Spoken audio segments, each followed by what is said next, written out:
사랑과 진리의 사랑과 진리의 그 빛보다 내 몸을 앞서는 주어진 거하나 그 사랑을 느끼며 부르신 곳에서 예배하네 어떤 상황에도 나는 예배하네 부르신 곳에서 예배하네 어떤 상황에도 나는 예배하네 내가 걸을 때 내가 걸어갈 때 길이 되고 살아갈 때 삶이 되는 그곳에서 예배하네 내가 걸어갈 때 길이 되고 살아갈 때 삶이 되는 그곳에서 예배하네 부르신 곳에서 예배하네 어떤 상황에도 나는 예배하네 부르신 곳에서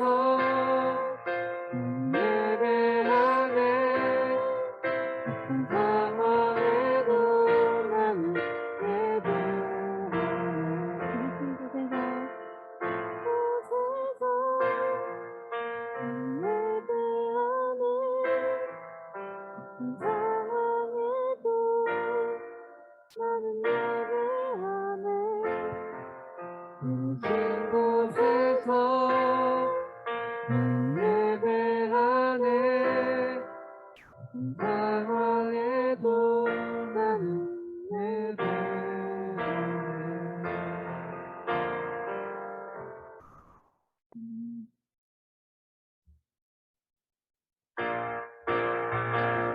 우리의 첫사랑 되신 예수님을 우리 함께 찬양하시죠.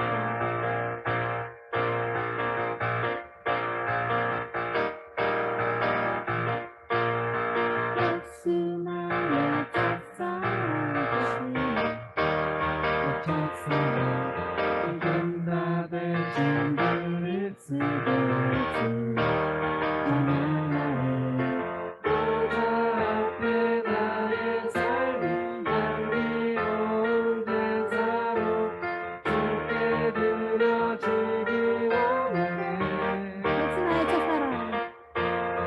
예수 나의 첫사랑 되시네 그 첫사랑 이건 다 되신 그리스도 찬양하리 보좌 앞에 나의 삶이 향기로운 제사로 주께 드려지기 원하네 오늘 주만 바라보며 나의 삶을 누리네 다른 길은 찾지 않으리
주와 같이 배가하는 것 너무 좋은 소원이라 아닐까요? 다 같이 고백하며 나아갑시다.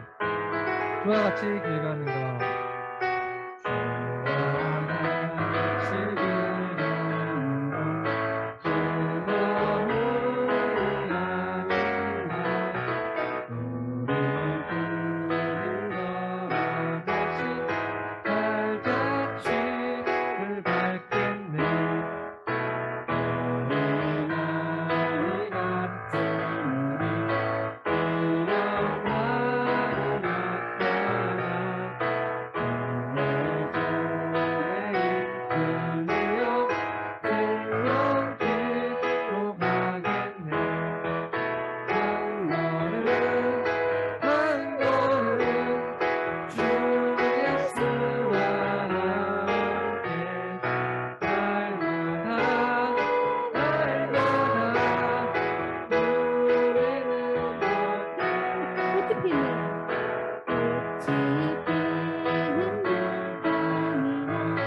험한 골짜기라도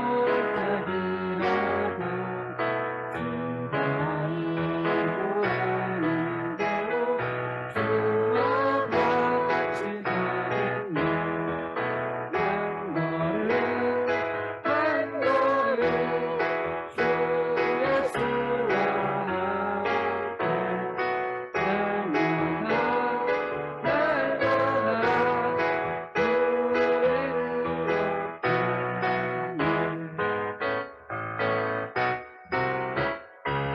생각해보세요. 주와 같이 길가는 것 주와 우리 아는 것 우리 너와 같이 발자취를 밟겠네 어린아이 어린아이 같은 우리 미련하고 약하나 주의 손에 이끌려 생명길로 가겠네 한 걸음 한 걸음 주 예수와 함께 날마다 날마다 누리는 꽃이 것에 피는 꽃이 피는 길가니나 험한 골짜기라면 주가 인도하는 대로 주와 같이 가겠네 한 걸음 한 걸음 주 예수와 함께 날마다 날마다 누리는 한 걸음 한 걸음 한 걸음 주 예수와 함께 날마다 날마다 누리는 것 여러분 조금 느리고 더디더라도 한 걸음 한 걸음 주님과 함께 걷는 뉴스바가 되기 원합니다. 할렐루야.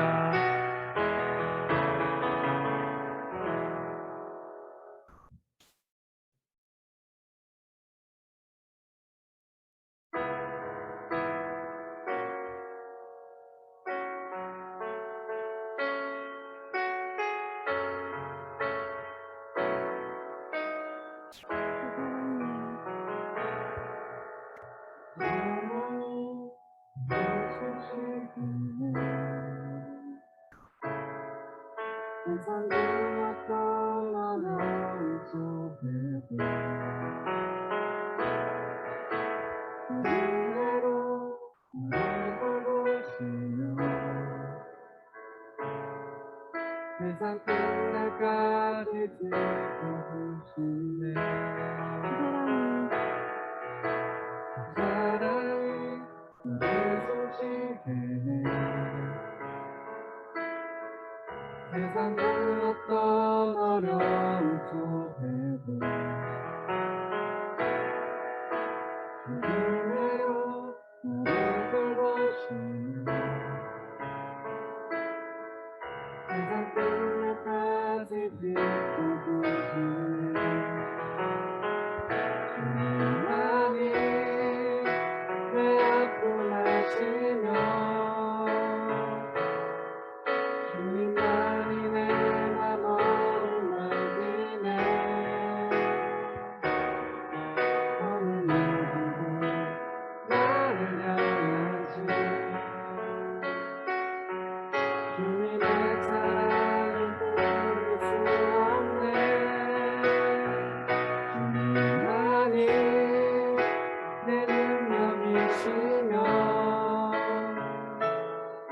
주님만이 나의 구원이시네.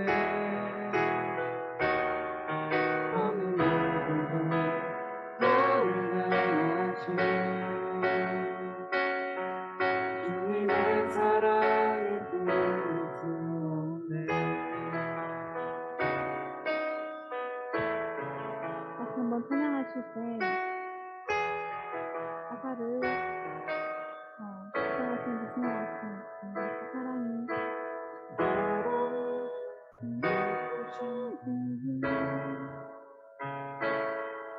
세상 그 어떤 어려움 속에도 그대로 살아보시는 세상 끝날까지 주 지켜주시네. 사랑이 나를 이끄시네. 그 사랑이 나를 이끄시네. 내가 갈 수 없는 그곳들, 내가 갈 수 없는 그곳으로 주의 사랑 나를 붙이시네. 내 사랑 나를 붙드시며 세상 끝날까지 인도하시네. 세상 끝날까지 인도하시네. 주님만이 내 아픔하시며 주님만이 내 맘을 만지네. 어느 누구도 나를 향하시 주님의 사랑을 끊을 수 없네. 주님만이 내 능력이시며 주님만이 나의 구원이시네. 어느 누구도 나를 향하시 주님의 사랑을 끊을 수 없네. 주님만이 내 앞을 하시며 주님만이 내 아픔하시며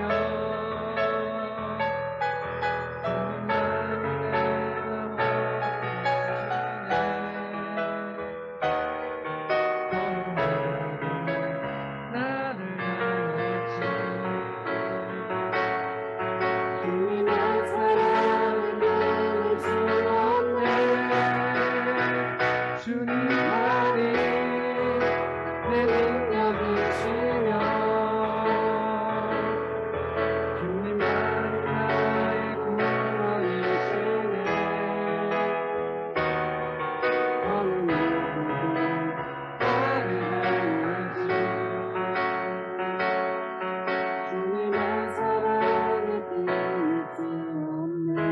어느 누구도 어느 누구도 나를 향하시 주님의 사랑을 끊을 수 없네. 이 시간은 같이 기도하면서 나가셨는데요.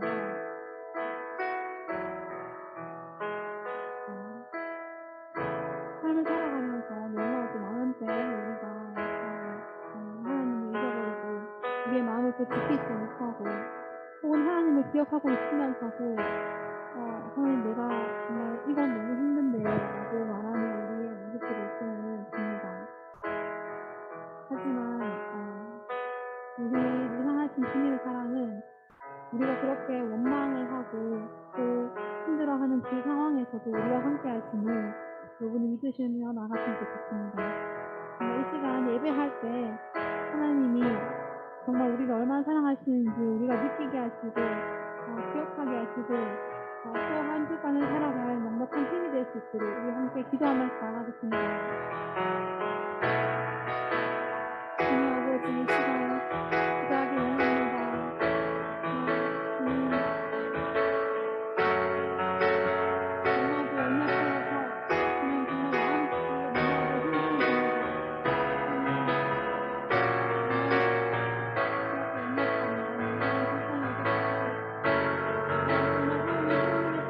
주님 나와 함께 하시며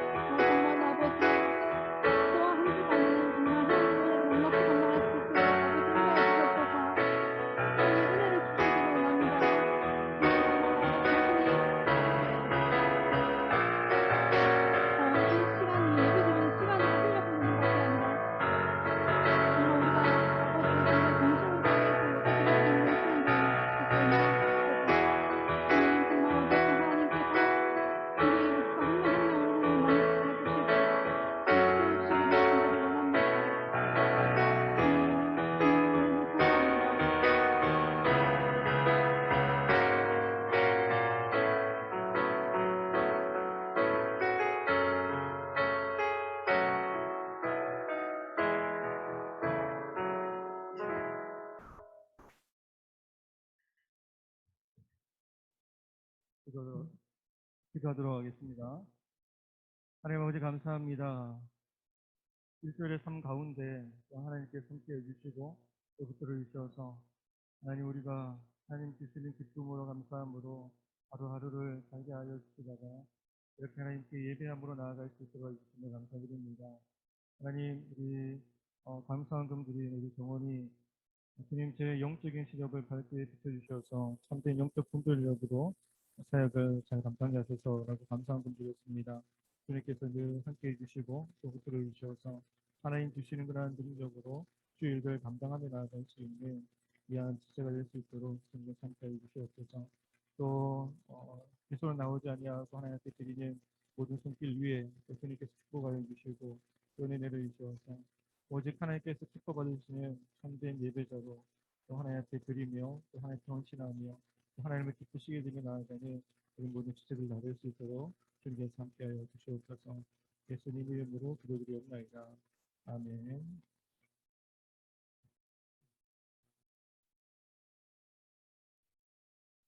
한 주간 동안 잘 지냈습니까? 나오고 있죠? 마이크가 나오고 있죠? 나오고 있죠? 반갑습니다. 잘 들립니까? 잘 들린다고 생각을 하고 말씀을 같이 나누도록 하겠습니다. 우리 요한복음 2장 1절에서 11절 말씀입니다. 요한복음 2장 1절에서 11절 말씀 한 절씩 계속하도록 하겠습니다. 사흘째 되던 날 갈릴리 가나에 혼례가 있어 예수의 어머니도 거기 계시고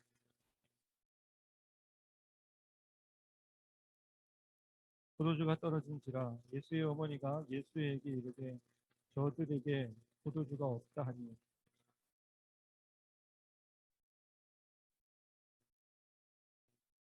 그의 어머니가 하인들에게 이르되 너희에게 무슨 말씀을 하시는지 그대로 하라 하니라.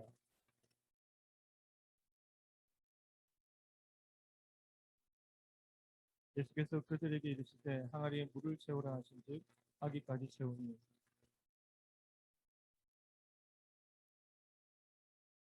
예내장은 물로 된 포도주를 맛보고도 어디서 났는지 알지 못하되 물 떠온 하인들은 알더라. 예내장이 신랑을 불러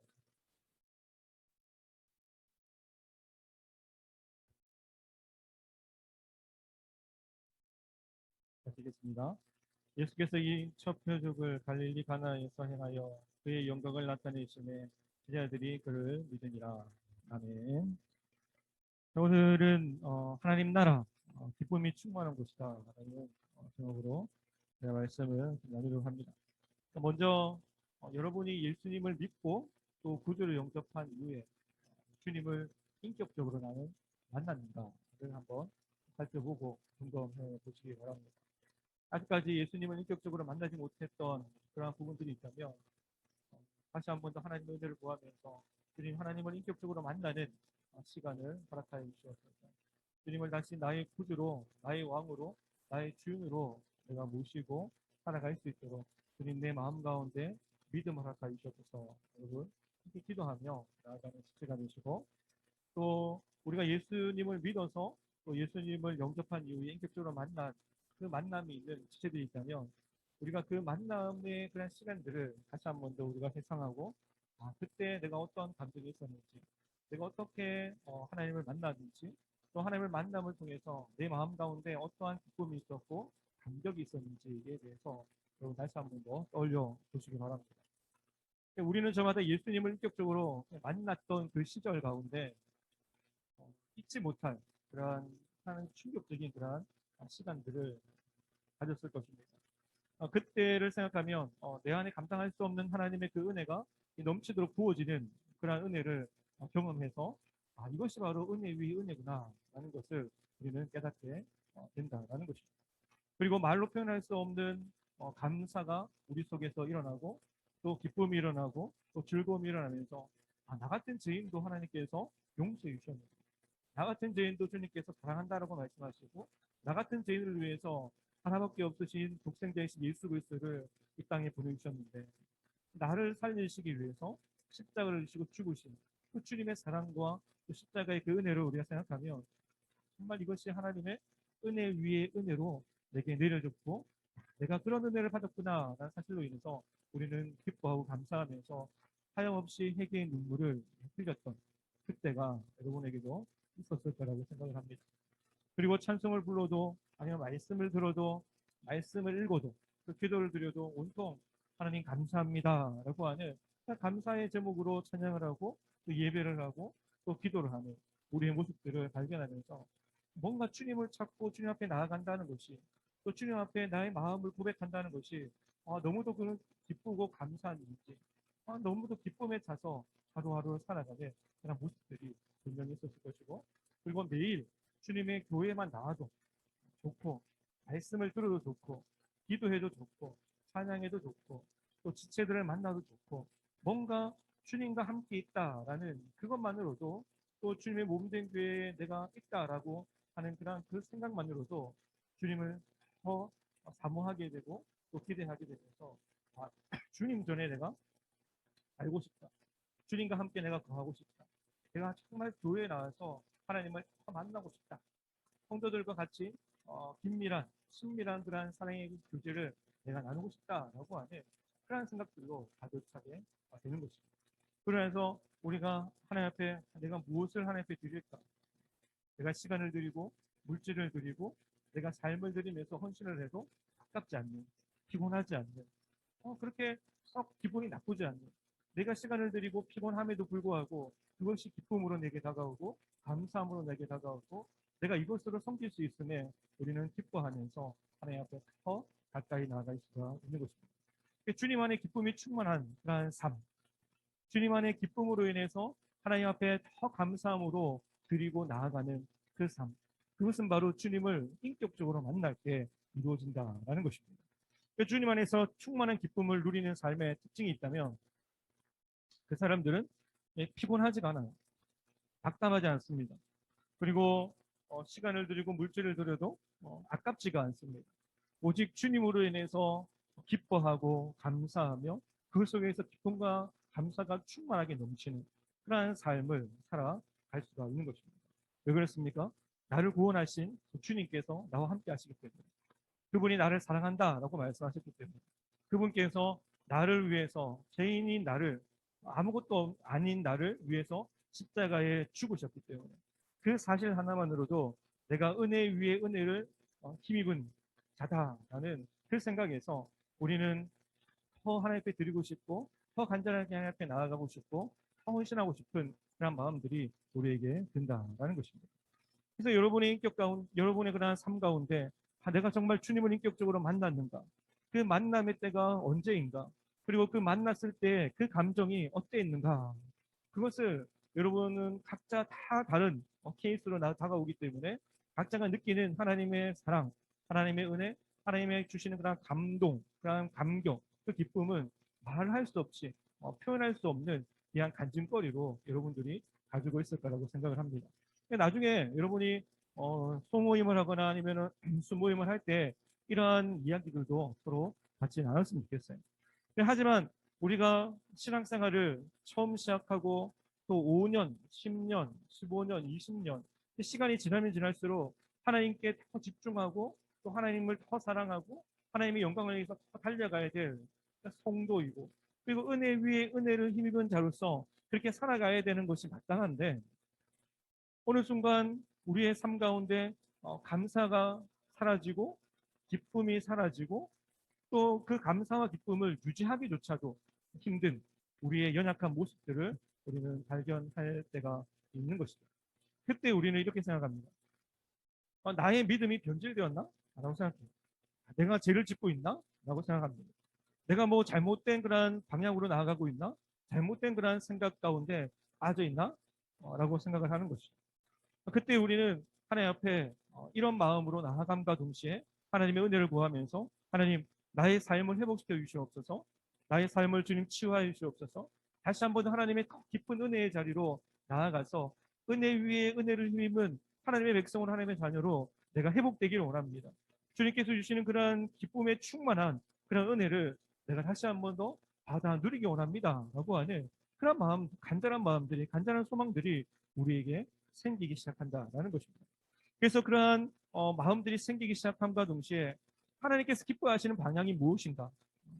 그 방향을 우리가 다시 한 번 더 발견하고 또 찾게 되고 또 발견함과 동시에 그 방향으로 우리가 달려가려고 애를 쓰고 노력을 하는 것이죠. 그래도 불구하고 우리가 세상에 나아가서도 여전히 변하지 않고 바뀌지 않는 뭐 환경과 조건 때문에 우리 안에서 막 다툼이 일어나고 싸움이 일어날 수밖에 없는 치열한 영적 전쟁 가운데 우리가 살아가는데, 혹시라도 그러한 삶을 내가 아직까지 살아가고 있다면, 혹시라도 그러한 삶 가운데 내가 머물러 있다면, 우리는 하나님께 주시는 그러한 거부할 수 없는 하나님의 말씀과 하나님의 은혜, 그것을 더 내가 기대하고 사모한다면 우리는 그 은혜를 거부하지 말고, 그 하나님의 말씀을 거부하지 말고 우리는 은혜의 자리로 나와와서 믿음으로 순종하는 그러한 삶을 우리는 부단하게 살기 위해서 노력을 해야 한다는 것입니다. 이 믿음으로 순종한다라는 것은 하나님의 역사를 체험하는 시작점이고, 또 하나님의 은혜를 체험하는 시작점이고, 우리가 다시 한번 회복되는 그런 자리로 돌아가는 시작점이기 때문에, 우리가 환경이 어떠하든지 또 조건이 어떠하든지 아니면 우리의 삶이 어떠하든지 그것과는 상관없이 내가 주님 앞에 회복되기 원합니다. 치유되기 원합니다. 다시 한번 더 하나님께 주시는 충만한 기쁨을 내가 누리기 원합니다라고 그렇게 생각을 먹었다면, 또 주님께서 그러한 생각을 주셨다면 우리가 더 은혜 받는 자리, 순종하는 자리로 나와서 하나님 앞에 예배하고 또 기도하고 또 말씀을 읽고 말씀을 들으면서 신앙생활 할 수 있는 우리 지체들이 되어야 한다는 것입니다.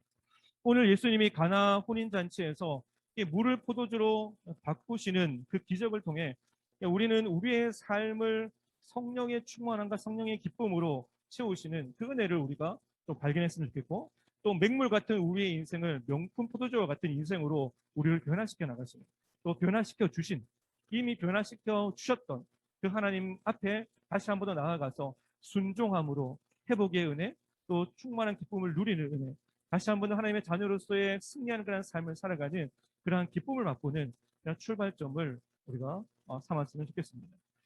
예수님이 이 땅에 오신 이유가 무엇일까? 우리는 먼저 생각해 볼 필요가 있는데, 예수님께서 이 땅에 오신 이유, 우리는 너무도 잘 알고 있죠. 우리를 구원하시기 위해서, 또 우리를 제자 삼으시기 위해서, 우리를 하나님의 일꾼 삼으시기 위해서 예수님께서 이 땅에 오셨다라는 것입니다.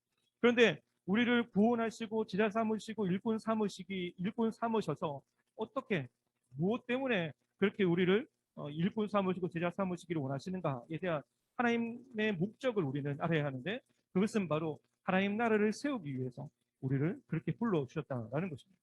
하나님 나라를 세우고 확장하는 그 일에 예수님을 알지 못하는 그러한 하나님을 모르는 그러한 사람들을 예수님께서 새 생명을 주시고 사랑을 더하여 주셔서 예수 믿게 하시고 또 구원하셔서 그들로 하여금 다시 한 번 더 하나님을 세우기 위해서 제자 삼으시고 하나님의 일꾼 삼으셔서 하나님 나라가 점점 확장되어서 하나님께서 구원하시고자 하시는 하나님의 백성들을 한 사람도 놓치지 않고 하나님께로 돌아오도록 만드는 그 일, 그 작업, 바로 하나님 나라 확장을 위해서, 하나님 나라를 위해서 우리를 세우셨다라는 것입니다. 그래서 우리는 내가 구원받았다, 내가 하나님의 사랑을 경험하고 있다, 하나님의 사랑 가운데 은혜 가운데 내가 있다라고 해서 여기서 멈추는 것이 아니라, 하나님께서 나를 구원하신 이유, 목적, 하나님께서 나로 하여금 제자 삼으신 목적, 하나님께서 나로 하여금 일꾼 삼으신 목적, 그것을 우리가 분명히 알아야 되는데, 그것은 바로 우리 교회를 통해서, 우리 공동체를 통해서, 우리 가정을 통해서 하나님 나라를 세우시기 위해서 우리를 부르셨다라는 것입니다. 여러분께서 직장에 있든지 아니면 가정에 있든지 아니면 공부를 하든지 모든 그런 삶 가운데 나를 부르신 목적과 이유가 있다면, 그것은 바로 그 가정 가운데 하나님 나라를 세우시고, 교회 가운데 하나님 나라를 세우시고, 또 직장 가운데, 학교 가운데 하나님 나라를 세우셔서 정말 잃어버린 그 영혼들을 찾고 구원하는 일에 우리를 사용하시기 위해서, 또 빛을 알지 못하는 그런 자들, 아직까지 어두움에 있는 예수님을 알지 못하는 그런 자들에게 예수님을 알리고 또 참빛, 구원의 빛을 전파함을 통해서 예수님만이 참 구원자 되신다, 구원의 그 은혜를 누리고 또 그 은혜를 나누기 위해서 우리를 부르신 것이죠. 여러분, 예수님께서 이 땅 가운데 오셔서 첫 번째 하신 메시지, 말씀이 있는데 그것도 하나님 나라의 선포입니다. 그리고 마가복음 1장 15절 말씀 보시면 하나님의 나라가 가까이 왔으니 회개하고 복음을 믿어라 라고 예수님께서 하나님 나라를 먼저 선포하셨고, 또 그 하나님 나라를 선포하신과 동시에 너희가 회개하라, 하나님께로 돌아오너라 라고 말씀하시고 예수님과 주님과 함께 하나님 나라를 세워나가자 라고 선포를 하신 것이죠. 이 예수님의 설교 역시 모든 주제에 관한 부분들도 마찬가지로 하나님 나라에 대한 설교들이 많이 주로 이루어지고 있습니다. 또한 주님은 하나님 나라가 임하시오며 라고 하는 기도, 주기도문을 우리에게 가르쳐 주시기도 하셨고, 또 부활하시고 십자가에 죽으시고 또 부활하신 그 이후에 40일 동안 성도들과 그리고 제자들과 함께 모습을 보이시면서 40일 동안 성도들과 함께 하셨는데, 그때에도 예수님께서 하신 말씀, 그걸 가르쳐 주신 그런 말씀이 있다면 바로 하나님 나라에 관한 이야기인 것이죠. 사도행전 1장 3절 말씀 보시면 그가 고난받으신 후에 또한 그들에게 확실한 많은 증거로 친히 살아계심을 나타내사 40일 동안 그들에게 보이시며 하나님 나라의 일을 말씀하시니라 라고 말하고 있습니다.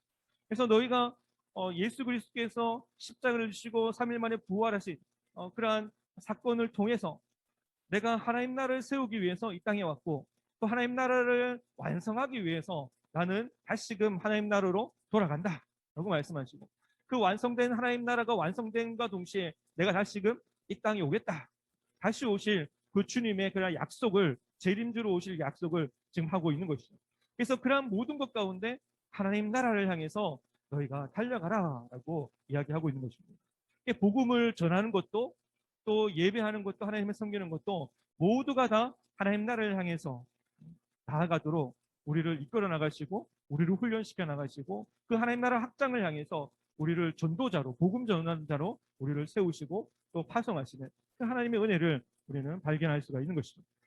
그 당시 예수님 하나님 나라에 관한 그런 여러 가지 추측도 있었지만 그 하나님 나라에 대해서 오해하는 부분들도 없지 않아 있었습니다. 당시 유대인들에게 신앙적으로 가장 큰 영향력을 끼쳤던 그런 세력들이 있었는데, 그 세력들 중에 하나가 바로 바리새인 그리고 서기관들입니다.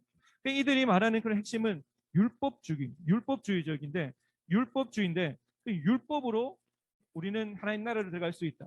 율법을 잘 지킴을 통해서 율법을 우리가 잘 지켜서 하나님께 서서 하나님께서 구원하시는 그 은혜를 내가 누릴 수 있다라고 하는 그런 생각에 빠져 있는 사람들이 바로 율법주의자들입니다. 그래서 바리새인과 서기관들은 항상 율법을 묵상하고 율법을 지켜 행하는 그러한, 어떻게 보면 율법의 종이 된 그러한 삶을 살았던 그런 인물들이 바로 바리새인들이죠.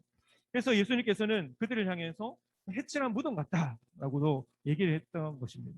겉으로 보기에는 하나님의 말씀, 율법을 잘 지켜 행하는 그런 모습들이 분명히 있었고, 또 기도하는 것도, 11조 내는 것도, 구제하는 것도, 전도하는 것도, 누가 어떤 사람이 트집 잡거나 또 어떤 사람이 이것은 잘못되었습니다라고 말을 하지 못할 정도로 철두철미하게 하나님의 율법을 지켰던 그들인데, 실상 예수님께서 그들을 바라봤을 때는 겉은 화려한, 하나님의 화려하게 꾸민 그런 무덤처럼 아름답지만 속에는 썩어 고인물이 가득한, 시체가 썩은 시체의 냄새가 가득한 그냥 무덤과 같다라고 얘기하고 있는 것입니다. 그래서 겉과 속이 다른 외식하는 자의 모습들을 가리켜서 계속해서 예수님께서 책망하시고 또한 징계하시는 그런 모습들을 우리는 성경에서 찾아볼 수가 있습니다. 또 사두개인이라는 그런 지파가 있는데, 사두개인은 그들은 부활을 부정하는 사람이었고 또 기적을 부인하는 사람이었습니다. 성경도 믿지 않았어요. 그래서 예수님께서 부활하셨다라고 하는 그 사실은 있을 수 없다라고 얘기하는 것이죠. 그래서 그들은 여전히 부활도 없고 생명도 없고 그들은 기적도 없는, 기적도 믿지 않는 천사도 없다라고 생각해서 그들은 오직 눈에 보이는 것만 따랐고, 또 지식적인 부분들 그리고 눈에 보이는 그러한 사회적인 부분들만 생각했기 때문에 여전히 하나님 나라를 향해서 꿈을 꾸지 못하는, 그래서 현실을 살아가면서 여전히 힘들어하고 좌절하는 그러한 욕망 덩어리처럼 살아가는 그러한 존재들이 바로 사두개인들입니다. 그래서 그들을 오늘날로 생각하면 물탄 복음, 아니면 생명이 없는 가짜 복음, 뭐 이렇게 우리가 정의를 내릴 수가 있는 것이죠. 그래서 사회적으로는 정치적인 복음을 나타내고 또 구제하고 전도하는 일에만 힘쓰는, 하나님 나라가 아닌 단지 그 구제하고 전도하는 일에만 힘쓰는 그냥 복음을 증거하는 사람들, 뭐 이렇게 우리가 이야기를 할 수가 있는 것입니다. 그래서 사도계인들이 나아가는 그런 곳곳마다 뭐 사람을 구제하고 돕고 섬기는 것을 우리가 잘 할 수가 있겠지만, 그 사람들 중에서 도움을 받는 사람들이 많이 있겠지만, 정작 그들이 행하는 그러한 사역 가운데는 생명의 역사가 나타나지 않는다라는 사실을 우리는 알 수가 있는 것이죠. 그래서 마지막으로 다른 그러한 세력은 에세네파라는 그러한 세력인데, 그들은 잘못된 금욕주의자들, 그리고 신비주의자들, 그리고 그러한 부분들을 가지고 하나님을 섬긴다는 것, 하나님 나라에 우리가 들어갈 수 있다는 것, 우리가 죄를 용서받을 수 있다라는 것은 우리가 스스로 육체의 굴레를 육체를 이렇게 가두어서 뭔가 금욕하고 금지시키고 뭐 다른 것을 하지 못하도록 우리 자신을 스스로 올가매야지 우리가 죄를 짓지 않고 하나님 나라에 들어갈 수 있다라고 생각을 한 것이죠. 그래서 그들은 또한 신비주의자들과 동일한 사람들인데, 여전히 영적인 지식, 이 삶에서는, 현실에서는 전혀 타락하고 범죄하고 죄를 짓고 그렇게 살아가지만, 그렇게 살아간다는 것이 그냥 당연하다, 맞다, 육체가 악한 것은 당연하기 때문에 내가 죄를 짓는 것, 또 범죄하는 것은 당연하다라고 여기면서 영적으로만 내가 하나님을 알고 하나님을 더 깊이 깨닫고 또 하나님을 추구하면 나는 구원받을 수 있다라고 생각해서 신비적인 그런 부분들만 추구하는 사람들.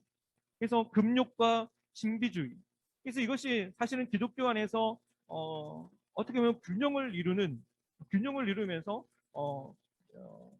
기독교 안에 금욕이라든지 아니면 신비적인 요소들이 분명히 있지만, 너무도 한쪽으로 치우쳐서 금욕해야지, 아니면은 신비적인 그런 능력을 우리가 발견하고 그 능력을 받아야지 내가 구원을 얻는다라고 생각해서 그들은 복음에 관한 부분들을 많이 흐려버린 그런 사람들이다라는 것입니다. 옛날에 부흥 강사들 보면 하나님의 말씀을 막 증거하다가도 뭔가 능력을 행하고 병을 고치거나 아니면은 뭐 방언을 하거나 신유의 연사들을 우리가 경험하면서 거기에 너무 빠져서 하나님의 말씀을 뒷전이고 복음은 뒷전이고, 자기가 거기 병 고치는 그런 능력이 있어서 능력이 도취되어서 자기가 신인 것처럼 그렇게 행동하는 그런 사람들이 바로 에스네파 사람들과 마찬가지다라는 것입니다.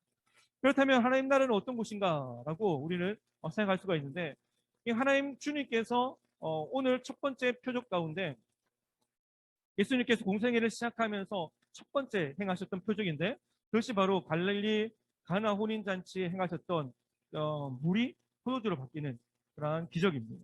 이것은 너무도 잘 알고 있는 기적입니다. 여러분, 표적이라는 것은 주님이 행하시는 기적을 의미하는 것인데, 그 기적이라는 것이 기적 안에 신적인 의미가 담겨 있다라고 해서 그것을 표적이다라고 얘기해요.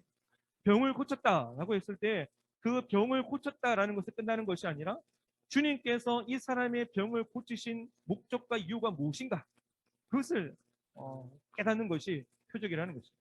그래서 이것을 주님께서 왜 이런 표적을 행하셨지? 왜 이런 기적을 행하셨지? 하나님께서 행하신 그런 뜻과 의도가 무엇인가? 그래서 하나님의 마음을 알아가는 것, 하나님의 마음을 알려주시기 위해서 나타내는 기적, 이것이 바로 표적이라는 것입니다. 그래서 우리가 성경에 나오는 수많은 그런 기적들이 있는데, 그 기적들을 바라보면서 하나님께서 우리에게 말씀하시고자 하시는 하나님의 뜻, 하나님의 마음이 무엇인가, 이것을 우리는 발견할 때마다 하나님의 사랑, 하나님의 은혜, 하나님의 그러한 능력을 우리는 발견하면서 하나님을 더 깊이 우리는 알아갈 수가 있는 것이죠. 그래서 예수님은 첫 번째 표적 가나 혼인잔치에서 물을 포도주로 만드시는 그런 사건을 통해서 우리에게 알려주시고 보여주시기를 원하시는, 특별하게 오늘 말씀 주제처럼 하나님 나라에 관해서 이야기를 지금 해주고 있습니다. 첫 번째 보면 예수님에 의해서 하나님 나라는 예수님은 하나님 나라를 잔치집과 같다라고 지금 표현을 하고 있습니다. 그래서 예수님은 천국을 표현하실 때, 아니면 하나님 나라를 표현하실 때 다하는 부분에서 잔치집, 천국 뭐 이렇게 많이 표현을 하셨다라는 것이죠. 특별히 가나 혼인잔치의 그런 잔치집 분위기를 우리가 좀 떠올려 보면 결혼식장을 여러분 떠올리시면 되죠. 결혼식장을 떠올려 보면 결혼식장 하면 기쁨이 있고 설렘이 있는 곳, 이렇게 우리는 생각을 할 수가 있는 것입니다. 새롭게 시작되는 신랑 신부를 바라보면서 또 그들이 믿음의 가정을 세워나가고 이제 새롭게 출발하는 그러한 모습을 바라보면서 기대가 되는 것이죠. 하나님 나라를 향해서 달려갈 믿음의 가정이 탄생했구나, 세워졌구나. 다시 한번 그들을 향해서 하나님께서 역사하시겠구나라고 하는 기대와 소망이 있는 곳이 바로 결혼식장입니다. 결혼식장 가서 우울하다, 슬프다라고 그렇게 느끼고 또 생각하는 사람은 별로 없을 것입니다. 그런데 결혼식장 가면 늘 밝은 분위기, 즐거운 분위기, 또 기쁜 분위기, 축하하는 분위기가 있다라는 것입니다. 이 하나님 나라가 마치 이런 것과 같다라고 이야기를 하고 있습니다. 하나님 나라를 바라보면 기쁨이 있고 즐거움이 있고 감사가 있고 또 은혜가 넘치는 그곳, 또 슬픔이 없는 그곳, 정말 우울하거나 눈물이 없는 그곳, 그것이 바로 하나님 나라, 영원한 기쁨이 있는 새롭게 출발되는 곳, 다시 한 번 더 일어서는 곳, 그것이 바로 하나님 나라라는 것입니다.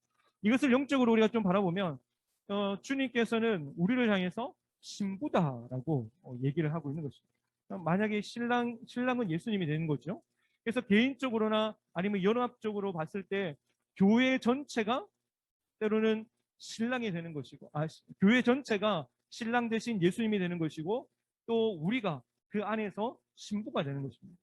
그래서 우리가 생각할 때 죄가 많고 허물 많은 나를 주님께서 신부로 맞으셨다라고 하는 그 생각을 우리가 가진다면, 또 주님께서 왜 나를 신부로 삼아주셨나, 주님께서 왜 나를 사랑하신다라고 아무 조건 없이 내게 다가오셨나 라고 생각할 때 이것이 바로 하나님의 은혜구나라고 우리는 생각할 수가 있는 것입니다.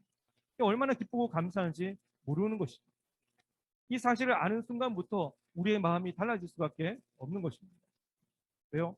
주님의 신부가 되었기 때문에, 하나님의 자녀가 되었기 때문에, 하나님의 기뻐하시는 자녀의 그런 삶을 살아가야 되기 때문에 우리의 삶이 달라질 수밖에 없는 것입니다. 여러분, 신랑을 기다리는 신부의 모습을 한번 여러분 상상해 보면 우리는 그 모습들을 우리가 그냥 막연하게 신랑을 기다리면서 내 할 것 다 하고 또 내가 누릴 것 다 누리고 그렇게 결혼을 하는 신부는 없을 것입니다.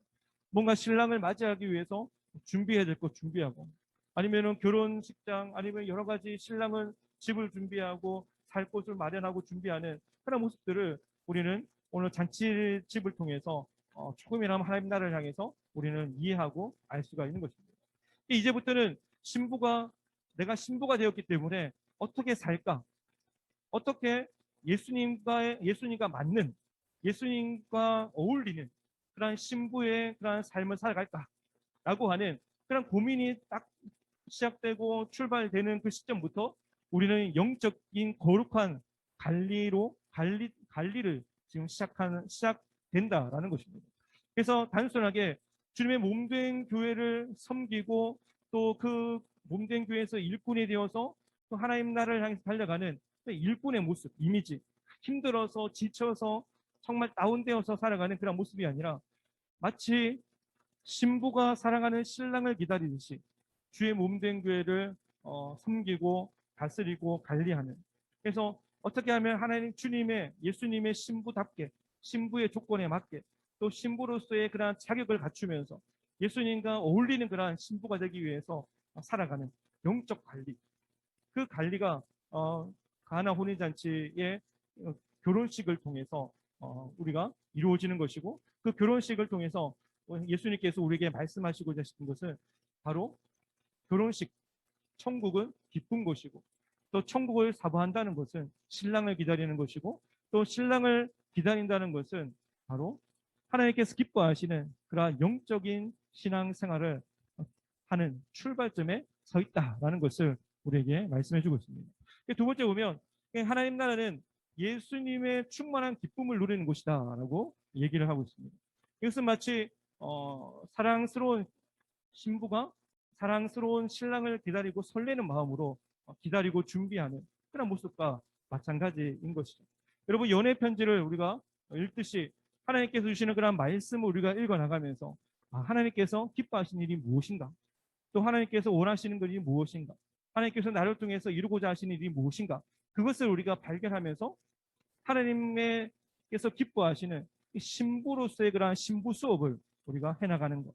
이것은 아까 전에 말씀드린 것처럼 그냥 단순하게 힘들다, 지친다, 뭔가 괴롭다라는 것이 아니라 기쁨을 누리면서 사랑하는 사람을 맞이하는 기쁨, 또 맞이함을 통해서 예수 그리스도를 사랑하는 사람과 만남을 통해서 정말 사랑하고 기뻐하고 감사하는 그런 삶을 통해 하나님 앞에 영광 올려드리는 기쁨의 삶을 우리는 살아갈 수가 있는 것입니다. 사도 바울은 이러한 표현을 이렇게 얘기했는데, 하나님 나라는 먹는 것과 마시는 것이 아니요 오직 성령 안에 있는 의와 평강과 희락이다라고 얘기를 했습니다. 다른 말로 하면 하나님 나라는 성령의 기쁨이 충만한 곳이다 라는 것을 우리에게 말씀해 주고 있습니다. 그리고 세 번째 보면 하나님 나라는 지금 여기서 누리는 나라다라고 얘기하고 있어요. 예수님이 주시는 기쁨은 그냥 멀리 있는 것, 우리가 천국에 들어가야지만이 누릴 수 있는 그러한 기쁨, 그러한 감사가 아니라 지금 현재 이 자리에서도 우리가 하나님의 기쁨, 천국을 맛볼 수 있다라는 것입니다. 그래서 천국은 현재성을 의미하는 것이죠. 왜냐하면 주님께서 우리 안에 계시기 때문입니다. 너희가 내 안에, 내가 너희 안에 거하면 열매를 많이 맺겠다라고 말씀하시는 그 주님의 말씀처럼 우리가 주님 안에 거하는 삶으로, 주님께서 내 안에 거하는 삶으로 우리는 천국의 기쁨을 맛보면서 아름다운 열매를 우리는 맺어갈 수가 있는 것입니다. 그래서 성령님이 주시는 그러한 은혜, 기쁨, 감사, 오늘 몇 가지로 좀 나눠봤는데, 바로 천국이라는 것은 잔치집과 같다. 그리고 천국이라는 것은 예수님의 그러한 기쁨이 충만한 곳이다. 그리고 천국이라는 것은 지금 현재 우리가 누리는, 그리고 누릴 수 있는 그러한 곳이다 라는 사실들을 지금 언급해 주고 있는 것입니다. 그러면서 첫 번째 가나 혼인잔치를 통해서 예수님께서 다시 한 번 더 이야기해 주고자 싶은 그런 말씀이 있다면, 율법주의, 그리고 또 자율주의, 금욕주의에 빠져 있는, 소망이 없는, 아무런 기대가 없는 그런 내세에 있는 그런 천국을 사모하지 못하고 천국을 바라보지 못하는 그런 자들, 지금 현재를 정말 율법을 지키기 위해서 곤욕스럽고 피곤하고 힘들어하는 그들을 향해서 천국은 그런 것이 아니다. 신앙생활 한다는 것이 힘들고 짜증나고 뭔가 괴로운 것이 아니라 하나님 나라를 바라보면서 기뻐하는 것, 예수 그리스도, 신랑 대신 예수 그리스도를 기다리면서 기뻐하는 것, 또 신부 수업을 하면서 기뻐하는 것, 예수님을 만난다는 그 기대감을 가지고 기뻐하는 것, 그리고 그 천국에 대한 그 기대와 기쁨을 가지고 이 땅에서 그 천국의 그러한 기쁨을 주님과 함께 누리며 살아가는 것, 그것이 바로 하나님 나라이고, 또 우리가 하나님 나라에 들어가서는 영원한 기쁨을 그곳에서 누린다라는 사실들을 우리에게 보여주고 있는 것입니다. 그렇다면 우리가 하나님 나라를 세우는 일에 동참하기 위해서 좀 몇 가지 해야 될 그런 일이 있는데, 오늘 말씀을 통해서 우리가 좀 살펴보면 당시 이스라엘의 혼인잔치 기간이 일주일 정도 되었다고 합니다. 그런데 예수님께서 이 혼인잔치 집에 참석하시면서 그 혼인잔치에 지금 한 사건이 발생하는 것입니다. 포도주가 떨어졌다라는 그런 소식을 어머니 마리아를 통해서 듣게 된 것입니다. 일주일 동안 잔치를 벌여야 하는데 벌써 포도주가 떨어졌다라는 것은 결혼식장이 완전히 아수라장이 되고 또 결혼식장을 더 이상 이어나가지 못하는 상황이 되었다라는 것입니다. 그러한 상황 가운데서 예수님의 어머니 마리아가 그 문제를 알고 그 문제를 해결하기 위해서 예수님 앞에 나아가는 것입니다. 그리고 이 마리아는 하인들에게 먼저 너희에게 무슨 말씀을 하시든지 그대로 하라라고 명령을 하고 지금 준비를 시키고 있는 것입니다. 원래 마리아는 손님으로 찾아왔기 때문에 잔치집에 손님으로서 그냥 맛있는 음식을 먹고, 그리고 결혼하는 그런 두 젊은 청년들에게, 그리고 부모님들에게 축복합니다 라고 축복을 빌고 그냥 가면 아무 문제가 없는데도 불구하고 이 마리아는 그 문제를 두고 가지 않고 그 주인의식을 가지고 그 문제를 해결하기 위해서 예수님 앞에 그 문제를 가지고 나아가는 것을 볼 수가 있는 것입니다. 그래서 마치 하나님 나라는 주인의식을 가지고 살아가는 사람과 같다라고 우리는 이야기할 수가 있는 것입니다. 무엇이냐면 주인의식이라는 것이 내 중심으로 살아야 되겠다. 내 마음으로 살아야 되겠다. 내가 생각하는 대로 내 마음 가는 대로 살아야 되겠다라고 그렇게 생각하면서 살아가는 것이 아니라 내 중심에 하나님이 나의 중심의 주인 되시고 주님께서 내 마음의 중심의 주인 되시는 그런 주인의식을 가지고 우리는 살아간다라는 것입니다. 천국을 바라보면서 천국을 소망하면서 살아간다는 것은 바로 주님이 나의 주인 되신다라는 것을 인정하며 살아가는 그러한 모습이 분명히 우리에게 있어야 한다는 것입니다. 마리아는 예수님께서 당신의 아들이셨지만 예수님께서 이 모든 문제를 해결해 주실 수 있는 분이라는 사실들을 분명히 아셨기 때문에 다른 것 시킨 것이 아니라 예수님께 그 문제를 가지고 지금 나아가고 있는 것입니다. 그리고 주님께서 주시는 그러한 기쁨을 누릴 수 있는 그 현장 가운데 포도주가 떨어져서 기쁨을 누리지 못하는 그 안타까움을 안 마리아가 예수님께 찾아가서 이야기를 하고 있는 것입니다. 이야기를 했더니 예수님께서 그때서야 처음에는 내 때가 아직 이루어지지 않았다라고 말씀하시면서 거부하셨지만 마리아가 하인들에게 명령했고 준비된 그런 모든 것을 예수님께서 보시고 나서 이렇게 말씀하시는 것이죠. 7절 말씀에 예수님께서 그들에게 이르시되 항아리에 물을 채우라 하신즉 아기까지 채우니라 라고 말씀하고 있습니다. 그래서 이 항아리는 이 유대 정결 의식에 쓰였던 것인데 이 항아리에 물 두세 통이 들어갈 정도로 큰 항아리를 의미하는 것입니다. 그래서 여기서 보니까 한 통, 부피 단위로 보니까 한 통에 한 40리터 정도 되는 그 항아리에 두세 통이 들어가는 돌 항아리에 물을 가득 부었다라고 했을 때 두세 통이 되면 한 80에서 120리터나 되는 그런 물을 이 돌 항아리에 가득 채웠다라고 이야기를 할 수가 있는 것이죠. 그것도 한 6개, 돌 항아리 6개 엄청난 크기의 엄청난 양의 물을 가득 채운 것입니다. 이 예수님께서 명령하시고 예수님께서 지금 가르치신 그러한 이 이야기는 사실은 보통 사람들의 의식이나 아니면 보통 사람들의 생각으로는 도무지 이해할 수 없는 도무지 그 생각과 그 명령을 헤아릴 수 없는 그 명령을 지금 하인들에게 내렸다라는 것입니다. 왜냐하면 그 큰 돌 항아리에 6개의 물을 가득 채워라라고 했을 때 중동 지방에 여러분 생각하면 물이 귀한 곳인데 그 물을 어디서 구할 것인가에 대한 그런 생각들을 하인들이 처음엔 했을 것이라는 추측을 우리는 할 수가 있는 것이죠. 그 물을 또 기르기 위해서 먼 데까지 가서 우물에 가서 물을 계속해서 퍼나르고 길러야 하는 그러한 수고까지도 이 하인들은 해야 됐다라는 것입니다. 그래서 이 돌 항아리 6개에 물을 가득 아기까지 채우고 나서 또다시 예수님께서 명령하시는 명령들이 그 물을 갖다 주어라 라고 하는 그 명령까지도 이 하인들은 끝까지 다 순종하는 것을 우리는 볼 수가 있는 것이죠. 만약에 우리 같았으면 정결의식, 쉽게 말하면 정결의식이라는 것이 바깥에서 집으로 들어갈 때 손을 먼지나 아니면 발에 먼지가 묻거나 아니면 흙먼지가 있는 것을 털어내고 씻어내는 그런 어떻게 보면 뭐죠 이렇게 세수를 하거나 손을 씻는 그런 물을 정결의식이라고 얘기하는데 그 정결의식 예식에 쓰이는 그 물을 예수님께서 뜬금없이 지금 포도주가 없는데 그 돌 항아리에 가득 채우라라고 했을 때 그 하인들은 아마 이렇게 생각했을 것입니다. 지금 필요한 것은 포도주인데 왜 갑자기 뜬금없이 물을 채우라 하시나?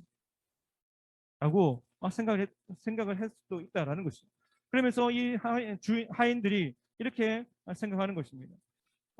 지금 이미 손님들은 올 사람들은 다 왔고 손을 씻거나 발을 씻거나 이제 그 물들이 이제 필요 없는데 그 항아리에 물을 왜 거다 담아야 되는지 예수님께 찾아가서 예수님 이거는 좀 아닌 것 같은데요.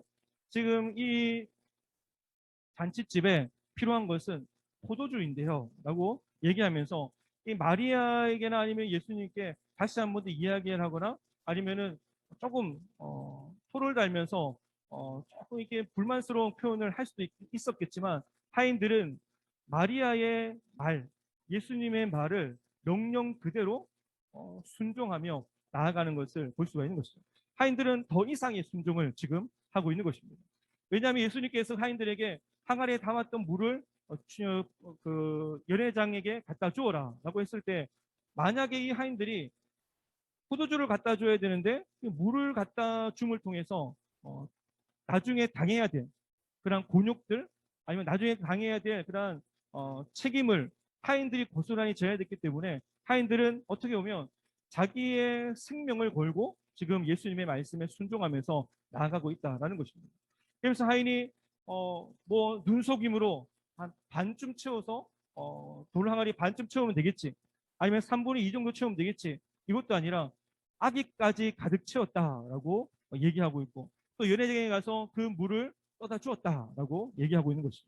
연회장이 하인들이 가지고 있는 그 물을 연회장이 평가를 하는데 어떻게 평가하냐면 10절 말씀에 이렇게 평가하고 있습니다.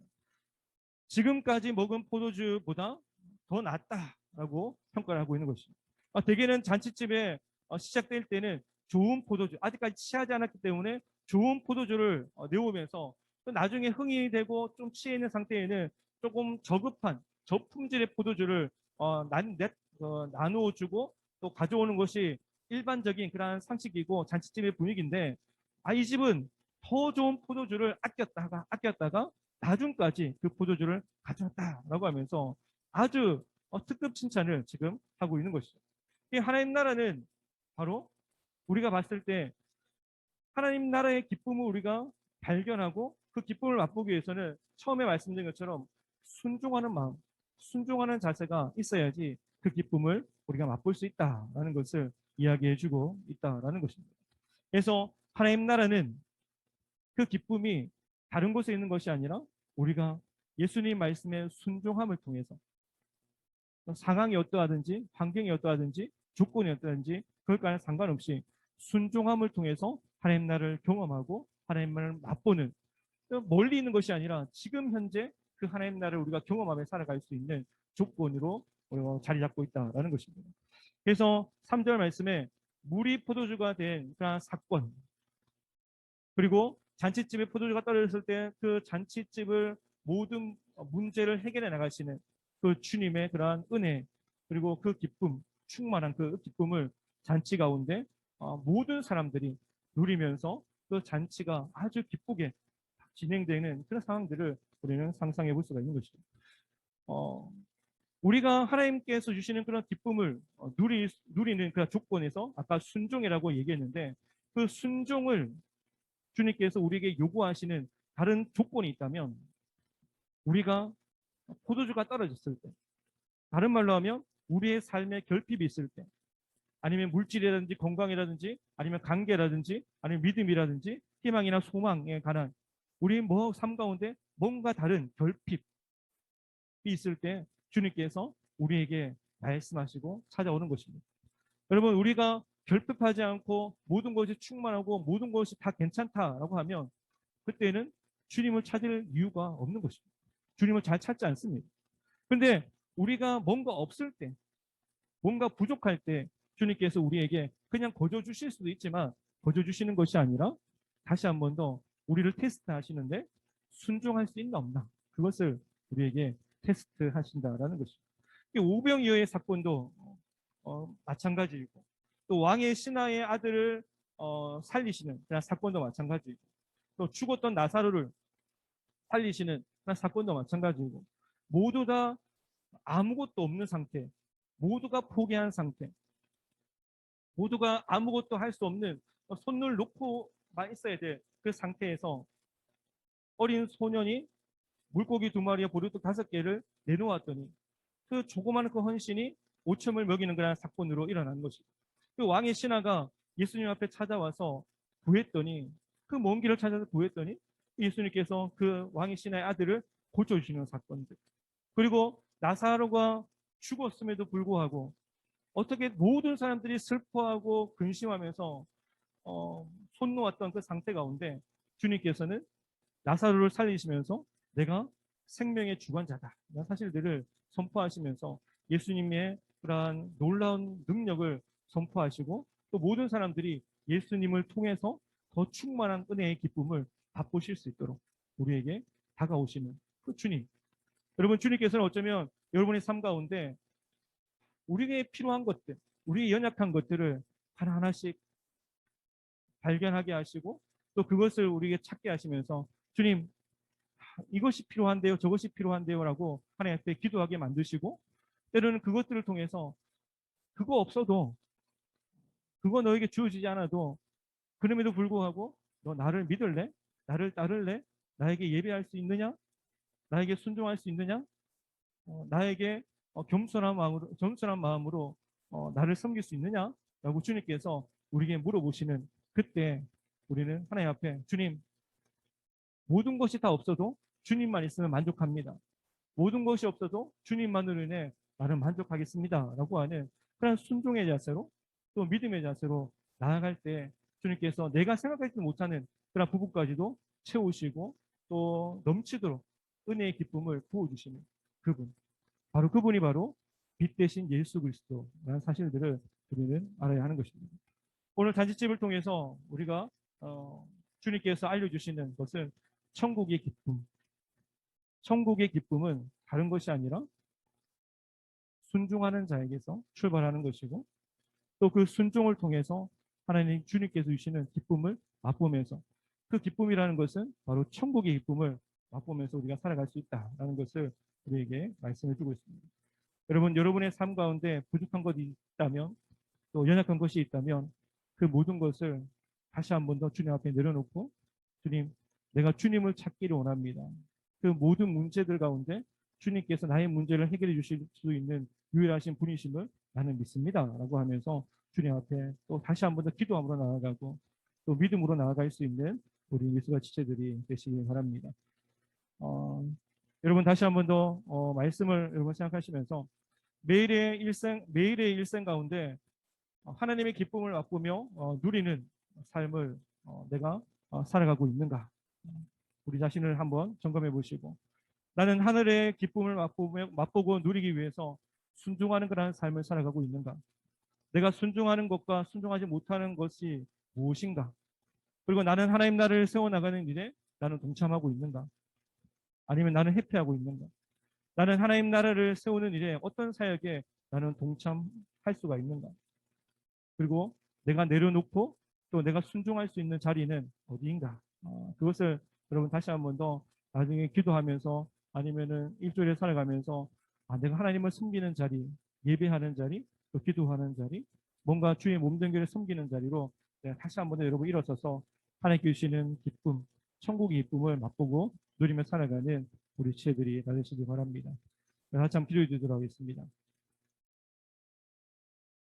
하나님 아버지 감사를 드립니다. 하나님 우리의 삶 가운데 다시 한 번 더 하나님의 은혜를 구하고 또 하나님의 능력을 구합니다.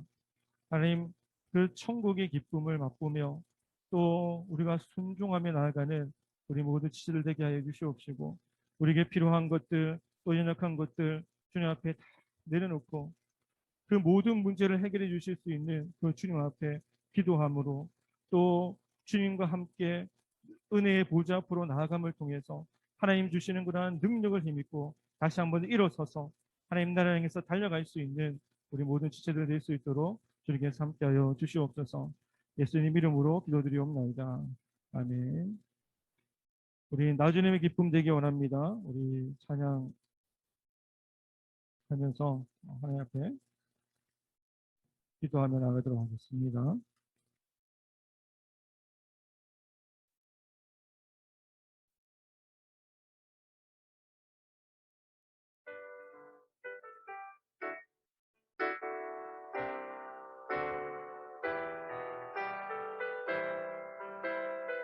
나주님의 기쁨 되기 원하네.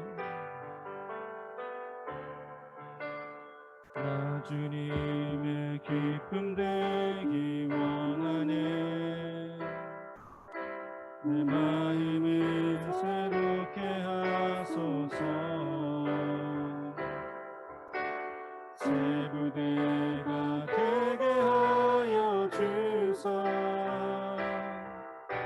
주님의 빛 비추게 하소서. 내가 원하는 한 가지 주님의 기쁨이 되는 것.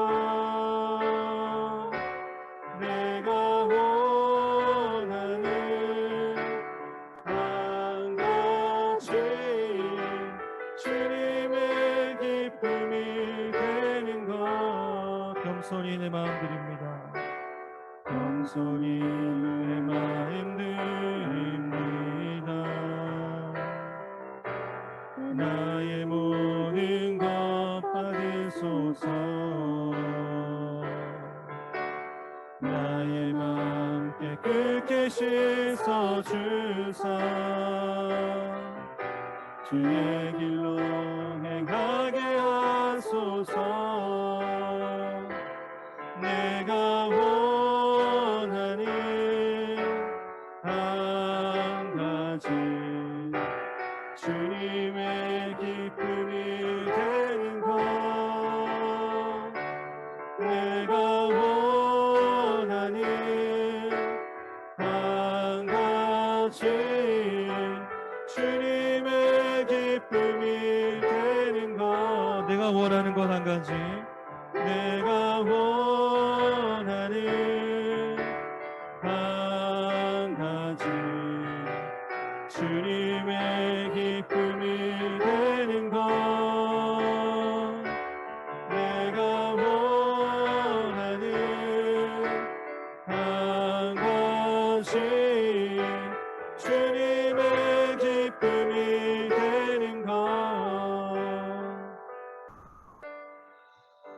여러분, 천국은 주님께서 주시는 기쁨이 가득한 곳, 그것이 바로 천국입니다.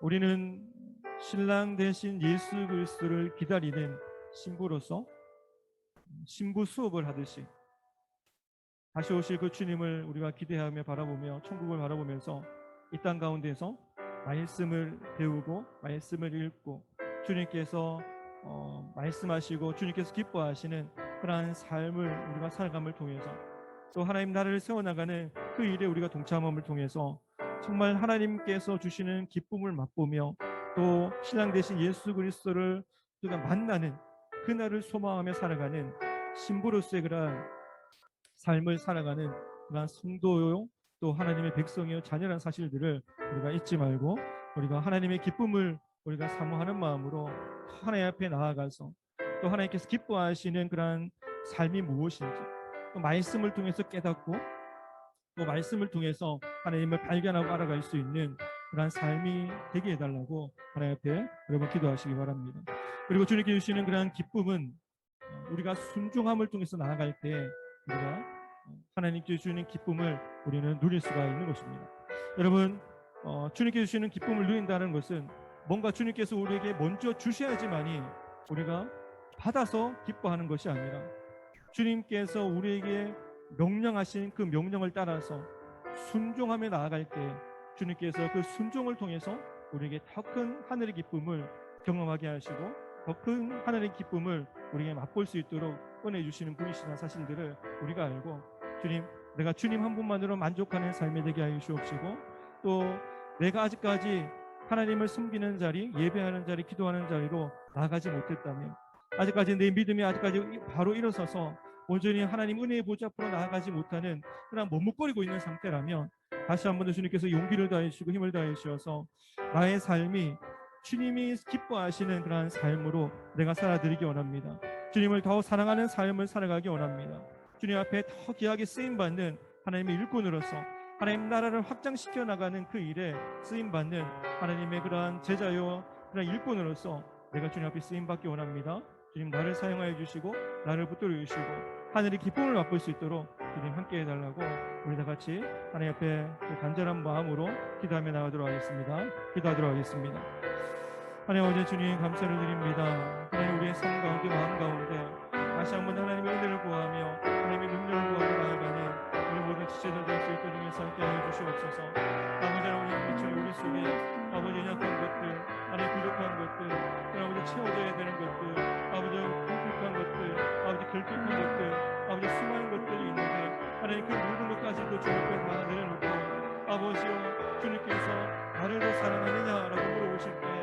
내가 주님을 사랑합니다라고 고백하게 해주시고, 내가 이것까지도 순종하겠느냐라고 물어보실 때 주님께서 말씀하시는 그때 내가 이것까지도 순종하겠습니다라고 하나님 앞에 믿음으로 결단하고 믿음으로 다짐하는 우리 모든 지체들 될 수 있도록 주님께서 함께하여 주시옵소서. 우리 모든 미스바 지체들이 순종을 통해서 하늘의 기쁨을 맛보게 하여 주시옵시고, 순종을 통해서 하늘의 영광을 바라보게 하여 주시옵시고, 순종을 통해서 우리에게 회복시켜 주시고 채워주시는 그 하나님의 놀라운 은혜를 경험을 통해서 하나님 나라를 확장시켜 나가는 교회를 먼저 예배하는 자리로, 하나님 기도하는 자리로, 하나님을 만나는 자리로 나아오게 하셔서 하나님 그곳에서부터 출발하여서 하나님 나라를 세워가고 우리의 가정을 세워나가고 아버지여 교회와 직장을 세워나가며 우리의 삶 그 부분마다 하나님을 기뻐하시는 그런 믿음의 자녀로 살아갈 수 있도록 우리의 삶까지 주시옵소서. 하나님 은혜로 주님께서부터 주시옵시고 하나님 도하여 주시옵소서. 하나님 아버지 감사를 드립니다. 우리의 삶 가운데 다시 한 번 더 주님의 신부된 자로서 하나님께서 기뻐하신 그런 삶을 살아드리기로 다짐하고 결단하는 우리 모든 미스바 지체들 될 수 있도록 주님께서 함께하여 주시옵소서. 우리가 주님 한 분만으로 만족하는 그런 삶이 되게 하여 주시옵시고, 그 순종하는 삶이 되게 하여 주셔서 그 순종을 통해서 하늘의 기쁨을 경험하도록 우리에게 끊임없이 은혜 위에 은혜를 내려주시고 채워주시는 하나님의 사랑과 하나님의 은혜를 우리가 경험하게 하여 주시옵시고, 더 큰 하나님의 은혜의 그 은혜의 사랑을 경험하기 위해서 주님과 함께 담대하게 은혜의 보좌 앞으로 나아가서 하나님을 예배하고 기도하고 찬양하며 하나님 나라를 향해서 달려가고 그 나라를 향해서 크게 쓰임받는 우리 모든 미스바 지체들 될 수 있도록 주님께서 함께하여 주시옵소서. 예수님 이름으로 기도드리옵나이다. 아멘.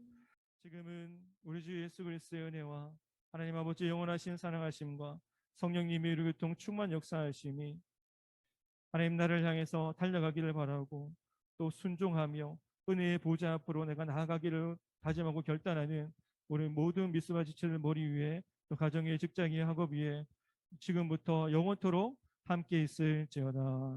아멘.